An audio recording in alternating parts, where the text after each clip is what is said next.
એક સાથે ત્રણ સિસ્ટમ સક્રિય ગુજરાતમાં વરસાદ ઠંડી પડશે કે નહીં? હવામાન વિભાગ અને અંબાલાલ પટેલે નવી શું અપડેટ આપી છે? સાથે સાથે તમને ખાસ જણાવી દઈએ કે બંગાળની ખાડીમાં ફરી એક વાવાઝોડું સક્રિય થઈ રહ્યું છે. આ વાવાઝોડાની ગુજરાત પર શું અસર થશે તેના વિશે વિગતવાર ચર્ચા કરવાની છે. નમસ્કાર, આપનું સ્વાગત છે BS9 TV ન્યૂઝ ઉપર અને હું છું આપની સાથે કાજલ સુવા. બંગાળની ખાડીમાં એક નવી હવામાન સિસ્ટમ ઝડપથી તીવ્ર બની રહી છે અને આગામી દિવસોમાં તે એક મોટા ચક્રવાતી તોફાનમાં ફેરવાઈ શકે છે.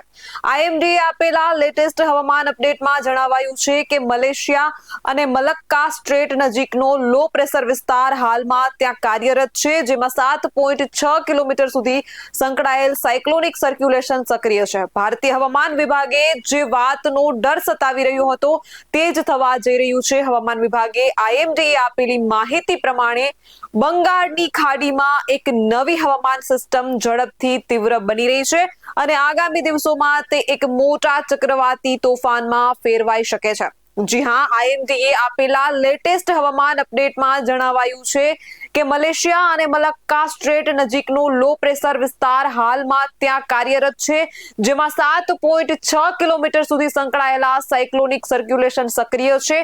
આ પ્રણાલી પશ્ચિમ ઉત્તર પશ્ચિમ તરફ આગળ વધીને 24 કલાકમાં દક્ષિણ આંદમાન સમુદ્ર પર ડિપ્રેશનમાં તીવ્ર બનવાની અને પછી આગામી 48 કલાકમાં દક્ષિણ બંગાળની ખાડી ઉપર ચક્રવાતી તોફાનમાં તીવ્ર બનવાની ધારણા છે. આ દરમિયાન કોમોરિન ક્ષેત્રમાં અને તેની આસપાસ એક અપર એર સર્ક્યુલેશન યથાવત છે, જેના કારણે 25 નવેમ્બરની આસપાસ કોમોરિન પ્રદેશ, દક્ષિણ પશ્ચિમ બંગાળની ખાડી અને શ્રીલંકા નજીક બીજું લો પ્રેશર એરિયા બનવાની શક્યતા છે. આ સિસ્ટમ વધુ સક્રિય થઈ શકે છે. દરમિયાન દક્ષિણ પૂર્વ અરબી સમુદ્રમાં એક ચક્રવાતી પરિભ્રમણ અકબંધ છે. આ ત્રણ અલગ અલગ હવામાન સિસ્ટમ સાથે સક્રિય થવાથી દક્ષિણ ભારત અને આસપાસના દરિયાકાંઠાના વિસ્તારોમાં હવામાન ઝડપથી બગડી રહ્યું છે, જેના કારણે કેટલાક રાજ્યોમાં ભારેથી અતિ ભારે વરસાદની આગાહી આપવામાં આવી છે. તો આજે આપણે જોઈએ કે ગુજરાતમાં વરસાદ અને ઠંડી હવે કેવી રહેશે. હવામાન વિભાગ અને હવામાન નિષ્ણાત અંબાલાલ પટેલની લેટેસ્ટ આગાહી જોઈએ. પહેલા દેશની વાત કરીએ તો ભારતીય હવામાન વિભાગે આપેલી માહિતી પ્રમાણે આગામી 5 દિવસમાં તામિલનાડુ, કેરળ, લક્ષદ્વીપ, આંદમાન અને નિકોબાર ટાપુઓ અને દરિયાકાંઠાના આંધ્રપ્રદેશમાં ભારેથી અતિ ભારે વરસાદની આગાહી છે. 25 થી 27 નવેમ્બર દરમિયાન ભારે વરસાદની ચેતવણી જાહેર કરવામાં આવી છે. 28, 29 અને 30 નવેમ્બરે તામિલનાડુમાં ખૂબ જ ભારે વરસાદ થઈ શકે છે. 26 નવેમ્બર સુધી કેરળ અને માહેમાં ભારે વરસાદની આગાહી છે. આંદમાન અને નિકોબાર ટાપુઓ પર 25 થી 29 નવેમ્બર દરમિયાન સતત ભારે વરસાદ થવાની આગાહી છે. 26 થી 28 નવેમ્બર દરમિયાન ખૂબ જ ભારે વરસાદ થવાની આગાહી કરાઈ છે. દરિયાકાંઠાના આંધ્રપ્રદેશ અને યાનમમાં 29 અને 30 નવેમ્બરે ભારે વરસાદ થવાની આગાહી છે. હવામાન વિભાગ દ્વારા જાહેર કરેલા અપડેટ મુજબ તામિલનાડુમાં 24 થી 28 નવેમ્બર દરમિયાન, કેરળ અને માહેમાં 24 થી 26 નવેમ્બર દરમિયાન અને દરિયાકાંઠાના આંધ્રપ્રદેશમાં 27 અને 28 નવેમ્બરે વાવાઝોડા અને વીજળી પડવાની શક્યતા છે. આંદમાન અને નિકોબાર ટાપુઓમાં 6 દિવસ સુધી 40 થી 50 કિલોમીટર પ્રતિ કલાકની ઝડપે ભારે પવન ફૂંકાશે. કેટલાક વિસ્તારોમાં પવનની ગતિ 55 થી 65 કિલોમીટર પ્રતિ કલાક સુધી વધવાની પણ ધારણા છે. સમુદ્ર અત્યંત તોફાની હોવાની ધારણા છે, તેથી માછીમારો માટે ચેતવણી જારી કરવામાં આવી છે. તેમને 27 નવેમ્બર સુધી દક્ષિણ આંદમાન સમુદ્રમાં, 25 થી 28 નવેમ્બર સુધી દક્ષિણ પૂર્વ બંગાળની ખાડીમાં અને 29 નવેમ્બર સુધી દક્ષિણ પશ્ચિમ બંગાળની ખાડી, કોમોરિન અને તામિલનાડુ, પુડુચેરી, શ્રીલંકા દરિયાકાંઠે અને 27 થી 30 નવેમ્બર સુધી પશ્ચિમ મધ્ય બંગાળની ખાડી અને આંધ્રપ્રદેશના દરિયાકાંઠે ન જવાની સલાહ આપવામાં આવી છે. કેરળ કિનારે, લક્ષદ્વીપ અને માલદીવમાં પણ 27 નવેમ્બર સુધી દરિયામાં જવાની મનાઈ છે. દરિયામાં પહેલેથી જ રહેલી બોટ અને જહાજોને શક્ય તેટલી વહેલી તકે સલામત કિનારા પર પાછા ફરવાની સલાહ આપવામાં આવી છે. જ્યારે આંધ્રપ્રદેશના દરિયાકાંઠે માછીમારોને 28 નવેમ્બર પહેલા પાછા ફરવાનો આદેશ આપવામાં આવ્યો છે.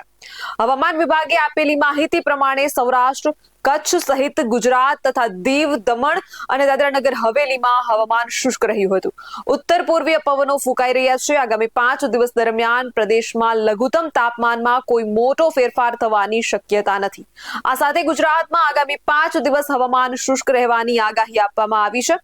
હાલ ગુજરાતમાં વરસાદની કોઈ શક્યતા નથી. તો બીજી બાજુ હવામાન નિષ્ણાત અંબાલાલ પટેલે જણાવ્યું છે કે 25 થી 24 નવેમ્બર બાદ લઘુત્તમ તાપમાન 16 ડિગ્રી આસપાસ અને ત્યારબાદ 17 ડિગ્રી આસપાસ રહેવાની શક્યતા છે, જ્યારે મહત્તમ તાપમાન 30 ડિગ્રી સેલ્સિયસ રહેવાની શક્યતા છે. એટલે કે સવારે ભારે ઠંડીનો અહેસાસ થશે અને બપોરે ગરમીનો અનુભવ થશે.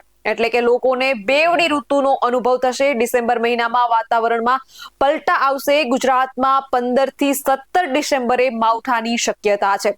ખાસ ખેડૂત મિત્રો, આ તારીખો નોંધી લેજો. ગુજરાતમાં 15 થી લઈને 17 ડિસેમ્બરે માવઠાની શક્યતા ફરી રહેલી છે.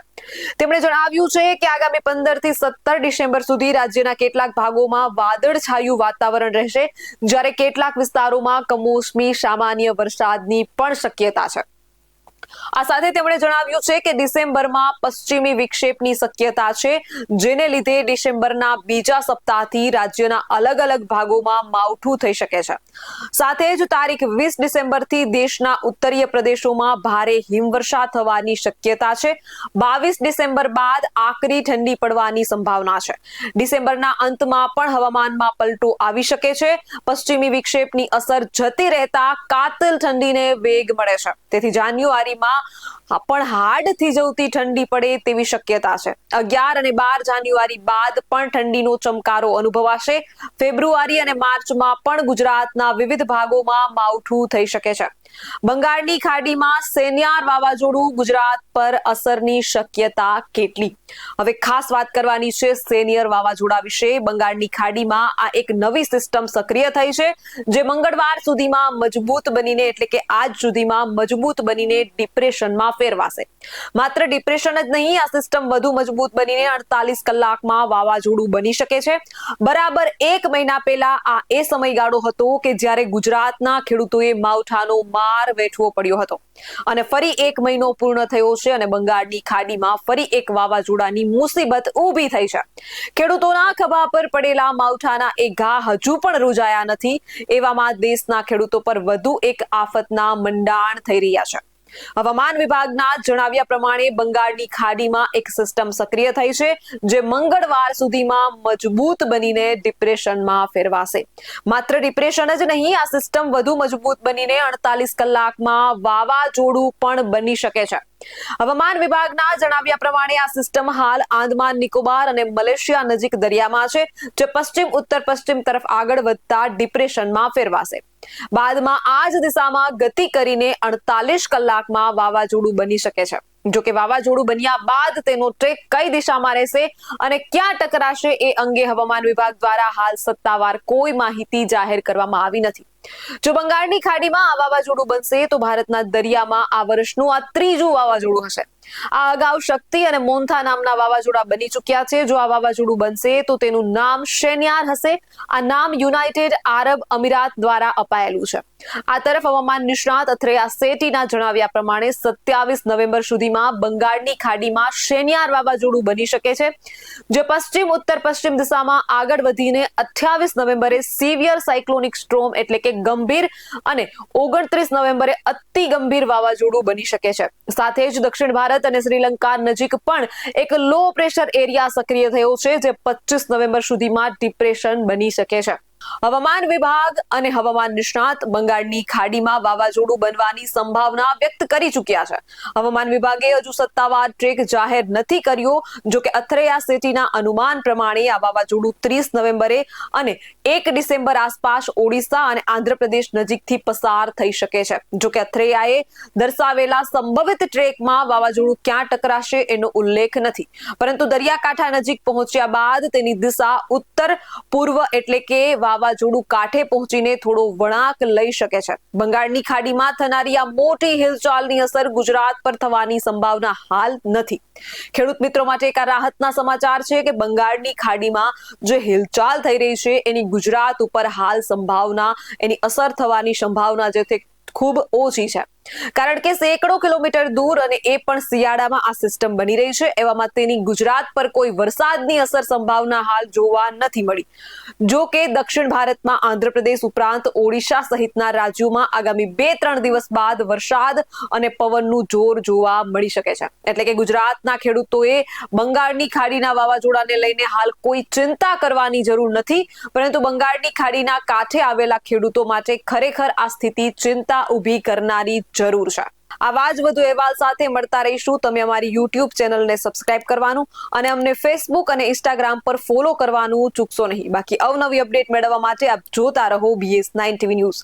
જય જવાન, જય કિસાન.